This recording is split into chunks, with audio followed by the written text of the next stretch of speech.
بسم الله الرحمن الرحيم. صلى الله عليه وسلم أشرف المرسلين. رسميا المنتخب الجزائري سيتأهل إلى كأس العالم بفضل مشاكله وصوفيا التي رغم أنها مسجونة ربي يطلق الصراحة كاين مستجدات من بينها مشاكلها. قال لهم اليوم يخرج، اليوم هو يخرج.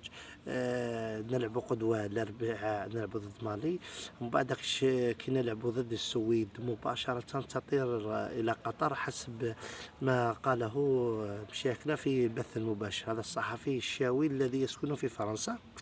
نقول لكم واحد الكلمة وفهموني زين. أنا متأكد الجزائر في المونديال، واللي حاب يضحك اللي حاب يواسي لوسونسيال. أنايا متأكد أنا في كأس العالم. درك نفهمكم. زوج خطرات هو الكاميروني هذاك، على بالك لا هاي صراحة على بالو المنتخب الكاميرون سيقصى. لا ما يقولهاش عنده 7 أشهر، لا ما قالهاش، لا قالها قبل المونديال ب10 أيام، لا ما قالهاش من قبل 7 أشهر. هو بقات أقل. اليوم شحال مازال 6 أيام، 5 أيام، 5 أيام لحد يبدأ كأس العالم.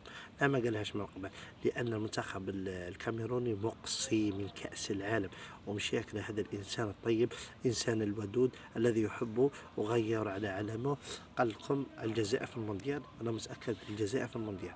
كل الشعب الجزائري قبل ما يعلنوا والطيارة تروح من الجزائر إلى إلى إلى قطر نفرحوا. 1 2 3 فاجري، وتحية الجزائر وتحية جمال بالماضي. 1 2 3 فاجري، تحية الجزائر.